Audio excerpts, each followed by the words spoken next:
This happened way back in October of 2006. At that time, I was just a 19-year-old kid, always on the lookout for adventure. One Friday night, after wrapping up my shift at McDonald's, I met up with some friends who suggested we check out this haunted location called White's Bridge. My one buddy, Brandon, said he had recently learned about it and began telling us the legends associated with the 100-year-old wood-covered bridge. Never one to turn down a spooky experience, we all piled into my green Ford Taurus and headed out on our journey. Brandon gave directions, guiding me off the main road, and within minutes we were on the dirt back roads, surrounded by woods and cornfields. Our only point of reference was a blinking cell tower off in the distance. We could tell we were getting further from the city as our cell phones began slowly losing service. As we rode deeper and deeper into what legitimately felt like the absolute middle of nowhere, Brandon repeated the legend associated with the bridge. Back in the early 1900s, a local farmer discovered that his beloved wife had been cheating on him, and in a fit of rage, he killed her and her lover after discovering them in the act. After committing the cold-blooded murder, the farmer left his home and wandered the dirt roads in a daze. He eventually came upon White's Bridge, where the realization of what he had done finally began to sink in, and deciding he would rather die than face the consequences of his actions, he hoisted a rope up and over one of the bridge's rafters and hung himself. As far as I can tell now, the story is complete fiction, but we totally believed it at the time. After a long and bumpy ride, Brandon instructed me to turn right on an off-road, and I wouldn't have even noticed was there had he not pointed it out. I took the turn, and there before us was White's Bridge. It looked like something straight out of a horror film. An old wood-covered bridge, aged by time, sitting alone above a river deep in the middle of nowhere. We parked the car on the side of the road, and we got out to explore. Immediately catching our eyes was a scarecrow laying abandoned at the entrance to the bridge. My friend Mike, who was known as somewhat of a risk-taker, and a stupid one at that, picked up the scarecrow and lit it on fire. The hay body burst into a ball of flames, and Mike waved it around proudly next to the old dry wood bridge. Realizing the risk, I told him to throw the damn thing in the river and put it out, which thankfully he did. After making sure there weren't any rogue embers that could ignite the bridge, Brandon suggested we get back in the car and pull it onto the bridge. He explained that the legend was that if you parked the car in the middle of the bridge, put it in neutral and killed the engine, the spirit of the dead farmer would push the vehicle forward to get it off the bridge. Naturally, we had to try this. We piled back in and did exactly as he said. We parked halfway across the rickety old bridge and killed the engine. We sat in the pitch black, saying nothing, waiting for something, anything to happen. The only sounds were the creaking of the bridge, the river flowing beneath it, and footsteps? Suddenly, the back driver's side door opens, and a woman abruptly enters the back seat, cramming in next to my two friends back there. She looked to be in her late 20s, early 30s, long straight black hair, slim, and wearing a plaid shirt and blue jeans. It's been a while, but this is essentially how I remember the conversation going. "I saw your fire signal for me," she said. Wait, what?" I replied, totally freaked out and at a complete loss for words. "I'm so glad you came. My boyfriend's car broke down that way. I need a ride back." My brain was doing its best to compute the situation. "I'm sorry, but who are you?" I asked. "What are you doing out here?" "I told you," she responded curtly. "My boyfriend's car broke down over there. Can you please just give me a ride so I don't have to walk all the way back?" She was pointing ahead towards a narrow road that forked off to the right, on the other side of the bridge.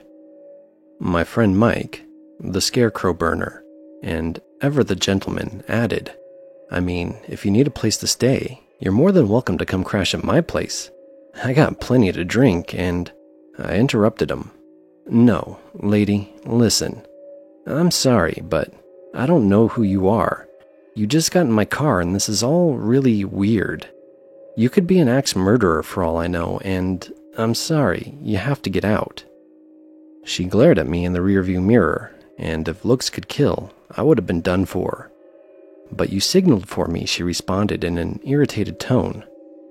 We weren't signaling for you. Get out! She let out an angry sigh and got out, walking back in the direction from which she came and disappearing into the night. I started the engine right up and looked at my friends. They all had looks of disbelief on their face. Without saying a word, I put the car in drive and slowly rolled forward and off the bridge. We needed to turn around and go back across the bridge to get back to where we had come from. And the only way to do that was to pull onto the side of the road that the woman said her boyfriend's car had been broken down on, and then reverse. As I pulled onto the side road, my headlights illuminated the 3 posted signs that I hadn't been able to see from the bridge. No trespassing, private property, and do not enter. Looking up the road, there was no sign of the woman. Wherever she went, it didn't appear she went that way. I didn't want to stick around though, so I backed up and crossed the bridge again, and from there began the journey home. We didn't have much to say on the ride home.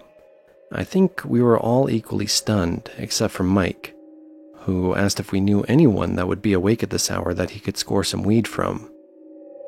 I visited White's Bridge a couple other times after that, but nothing of note happened in my subsequent visits. Sadly, some delinquents burned down the old White's Bridge some years ago. It was rebuilt, but from what I hear, it's just not the same as the original. I don't have any plans to go and check it out. So, to the strange lady who entered my car out in the middle of nowhere at 2 a.m., let's not meet.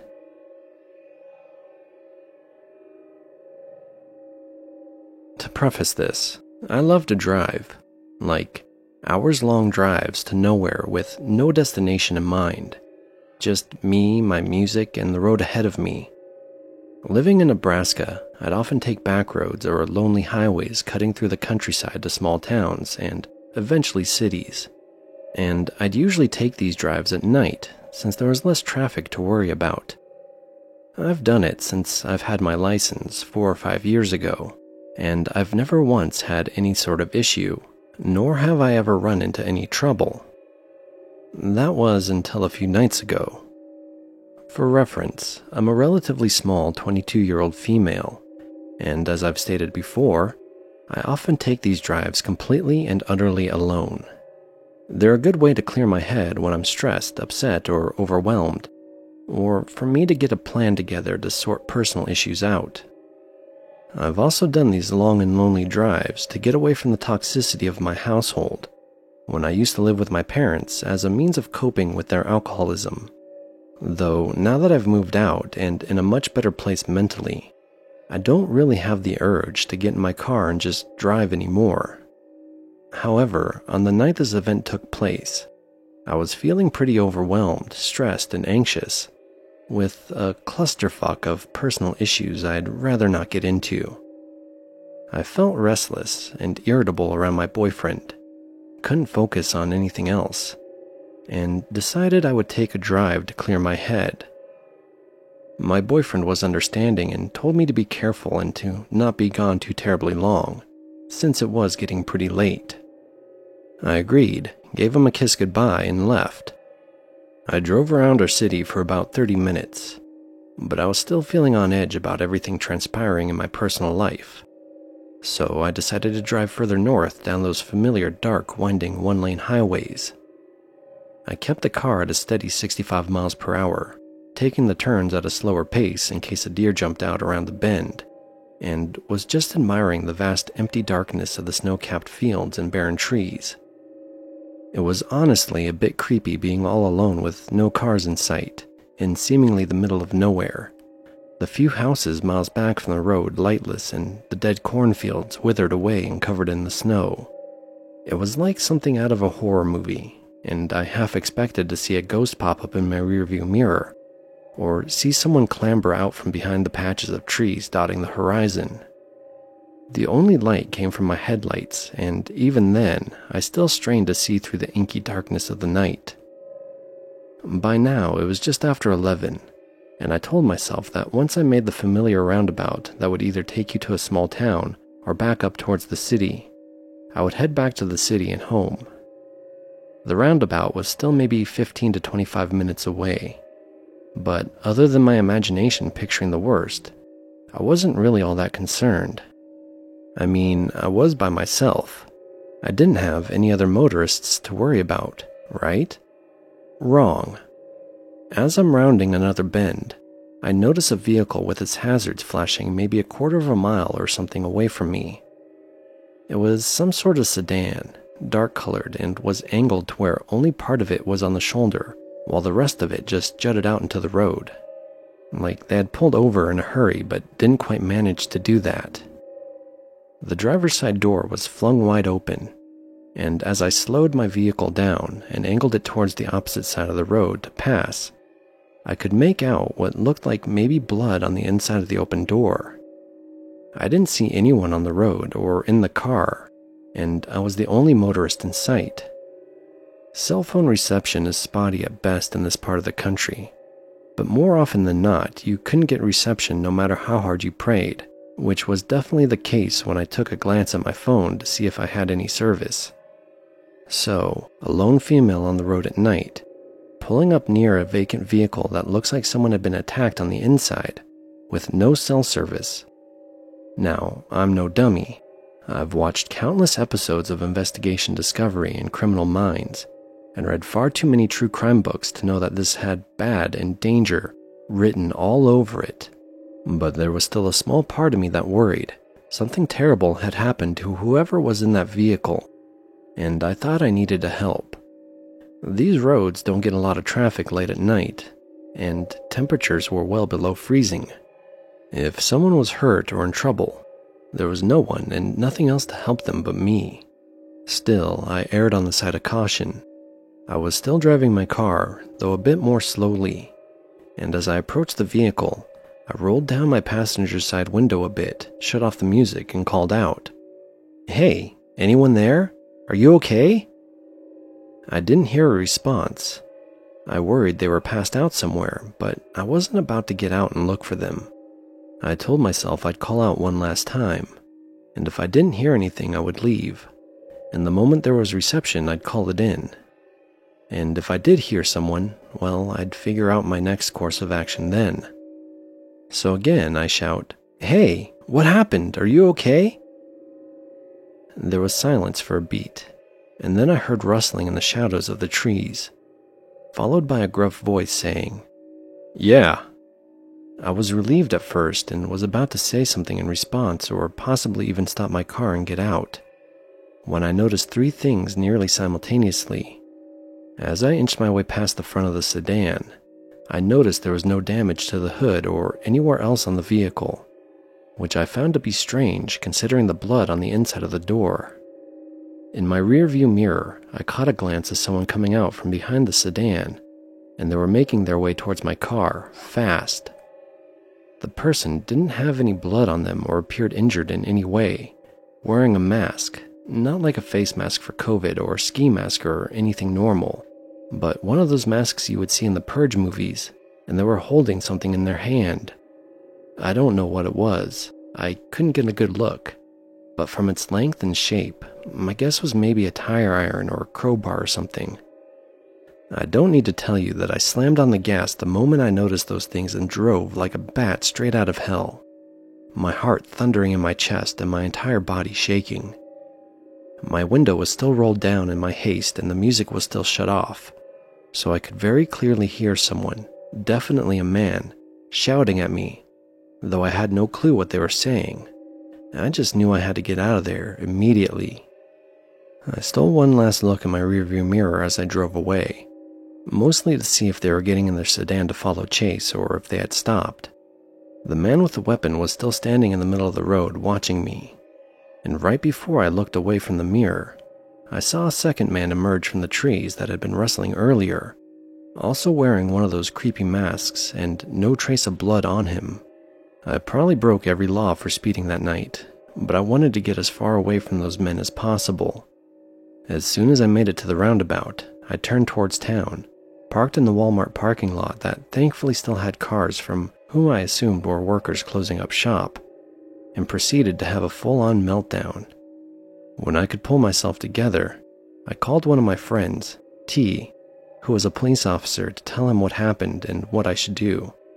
He was concerned for me, and after asking if I was okay, where I was, did they follow me, etc., he told me since it was out of city limits, he couldn't do much on his end, but he could get in contact with the local sheriff in that jurisdiction to take my statement and check it out.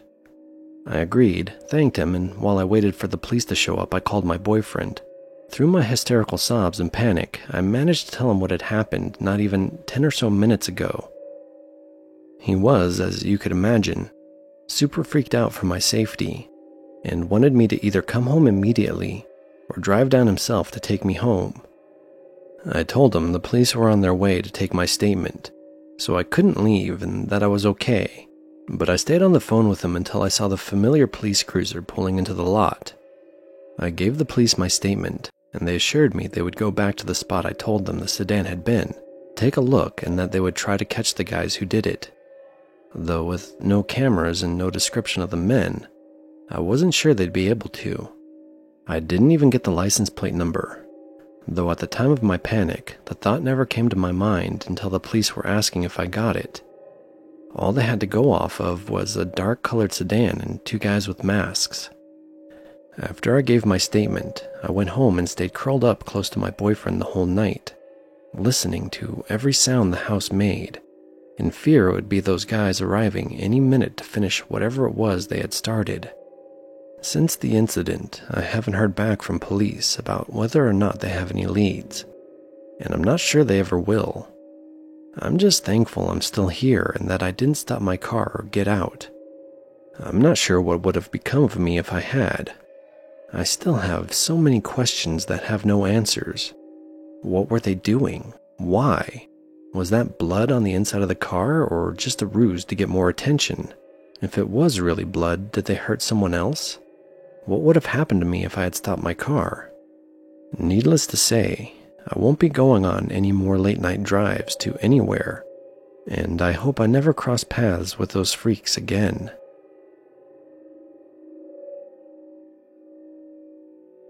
So this one might seem kinda dumb, but I remember this so vividly because of how much it scared me. My fiancée and I are currently 20, so this happened 6 years ago at this point. When we were 14, her and I had gone to see the movie Insidious Chapter 3. Being that we were younger and the only two in the theater, the movie itself scared the hell out of us purely because of the villain of the movie, referred to as the man who can't breathe. I also remember just feeling strange that day before and even more so after the movie, almost as if someone had been watching me or something, and I don't usually get paranoid. Fast forward to later that night, and just for a little bit of context, my fiancée, girlfriend at the time, and I used to sneak out at night, just to hang out with each other as she lived about 4 miles away from me. We both had bikes, and about every other night or so we would alternate who rode to whose house. It was summer, and we wanted to hang out more than our parents would allow. It was my turn that night, and I left my house around 11:30, just to make sure my parents were asleep before I left. I got there right around midnight, and we hung out and talked and listened to music for about 2.5 hours when I decided to leave. On my way back home, I saw a car coming, so I decided to take a different route, just to try to not pass any cars on the way back. It added probably another 5 to 7 minutes to my trip back home, but it was back roads, so I felt a lot more comfortable. That was until I got to the first place I was supposed to turn. I didn't have a light, so I was depending on the moon and some few and far between lights coming off the properties or whatever. When I got to the first turn, I swear, in front of me was standing the man who couldn't breathe from the movie. And if you've seen the movie, or him for that matter, you'll understand the amount of terror shot through my body when I saw this. This figure wasn't moving, just standing, still as a statue. I stopped a little ways out and waited for movement of any sort. Nothing. I thought this was really strange. What was this person doing standing in the middle of the road? I slowly pulled out my phone and turned on the flashlight, pointing it directly where I saw the figure. It turns out it was just a sort of fence decoration, literally a tall round at the top statue. I sighed with relief as I felt so much better laughing it off. I made a couple more turns before making it to essentially the road that was just before the road to my house. Now, keep in mind as I say this, it was 3 a.m. and I live in a rural area with not much around us. I stopped my bike again after hearing a loud cracking noise a little ways up the road, almost as if someone broke a huge branch off of a tree. It scared the hell out of me, and I thought I saw a figure coming towards me very fast. I panicked and jumped off my bike, dipping into the bushes, bringing the bike with me. Something human-sized ran past me down the road, moving at the speed of a sprint. Like I said, this was 3 a.m. in a rural area about 30 minutes drive to the nearest business establishment. There was no logical conclusion I could come to make sense of it, due to the fact that not only was it just weird to see anyone else out there at that time, but how fast this thing was moving. It seemed definitely unnatural. I watched as it disappeared into the night behind me. Then I waited a little while longer to see if it was going to come back. I ended up waiting for the sun to start coming up as I was honestly horrified. Honest to God, I always have weird gut feelings whenever something bad is going to happen in a day. It's happened a lot throughout my life where if I didn't go with my gut, something awful happened. I remember feeling that gut feeling before seeing the movie and before going out that night. I don't know what would have happened if I didn't duck behind the bushes, but I fear it wouldn't have been good. And I'll never know who or what that was sprinting down that road.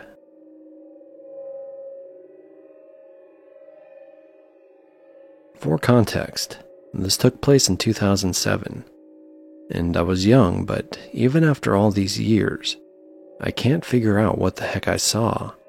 I truly have only told very few people, because I fear them labeling me a nut. I'm in upstate New York somewhere, and we were driving at night in a super rural town. This was a little town we drove around in often, so we knew our way around and we knew shortcuts. On this night, we wanted to go to a party, and we chose to take a shortcut. And as a side note, we were not inebriated at all. Ultimately, that was the goal of the night. This kind of messed up those plans. There was a small side street, and at the corner you could turn left into a 1-lane tunnel to cut to the main road. At the end of the street is a lettuce field which runs parallel to a visible train track behind it. There's a pole with a circular mirror pointing at the tracks, I assume for maintenance workers. This mirror is 10 feet off the ground. As we pull up to turn into the tunnel, we stopped a moment as we were just talking, and we looked forward towards the field. I don't know what happened, honestly, but there was this tense silence and fear that came over us. And we saw this slouched creature almost squatting and just stared. At that point, it was crouched down, and easily we could have thought it was maybe a deer or a bear. But it turned its head, looked at the car, and its eyes widened in surprise. They reflected green like cat eyes, but huge. It stood up, and that's when we realized it had 2 legs and could see its shape. Someone whispered, "Turn on the high beams." And when we did, I was so afraid I couldn't even scream. It was very tall, easily 8 or 9 feet standing up, but its spine was still visible as it was skinny, and it walked hunched over. You could even see hip bones in its shadow. The thing is, it seemed terrified as we were. It took off straight and ran into the woods, so we went flying through the tunnel so we could get parallel and maybe catch another glimpse, but it was gone, like we had scared it off. The whole drive ended. We went home. I tried to make jokes about it being anorexic Sasquatch or just hella drunk Shaquille O'Neal in a costume, but it didn't change the feeling we felt. Just absolutely shaken.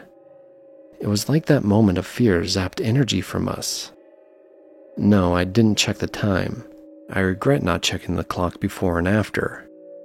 Has anybody ever heard of something like this?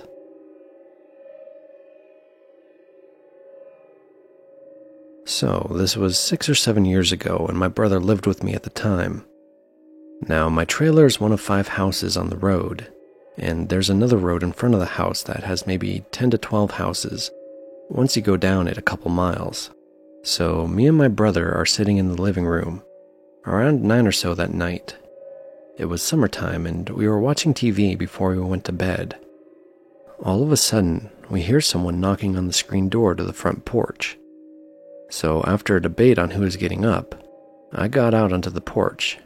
As I step out, I see a kid looking maybe 16 to 18. Black hoodie, jeans, real pale, like really white. And his eyes have black bags under them. And his eyes just look strange, almost black themselves. I look at him and say something along the lines of, "What's up?" And he asks if he can step inside to tell me something, and this threw me off guard. Now, at the time, I was 29, and I'm a pretty big muscular guy, so I wasn't intimidated by the guy, but just didn't want a stranger in my house. I tell him no, and again I'm like, "So what's up? What do you need?" He points to the road in front of the house and says he had a wreck on that road and wants to know if I can take him home. I ask him where he lives, and he points to the same road and says, "At the end of that road." At this point in my mind, I start thinking what the hell is up with this dude, and think he's up to no good. So I tell him it isn't my car outside and I can't take him. He again asks if he can come inside, and I tell him no, and he again asks about a ride. So at this point, I poke my head in and tell my brother to walk outside. He asks the guy what's going on, and the guy tells him pretty much the same thing and asks if he can come in, to which my brother tells him no, and also tells him he doesn't have any gas so he can't give him a ride. The guy says okay and turns to leave, and we do the same. Now, this is where it gets freakier. We turned around for maybe 1 or 2 seconds, and then turned back around to watch him, to make sure he wasn't up to anything. When we turned around, he was gone, no trace. And the way my yard is and driveway, there is no way he could just vanish, because it's clear nothing there but grass and gravel. A cheetah couldn't have turned around and got to the roads and woods in the time we were turned around. We both look at each other like, what the hell? And go out to look to see where this guy could be. And the next thing is so unbelievable. If I wasn't there and had someone with me, I'd swear it didn't happen. There was a black snake curled up laying at the spot we saw him. This freaked us out, but we still searched and even got in the truck and went down the roads looking for him, and couldn't find him.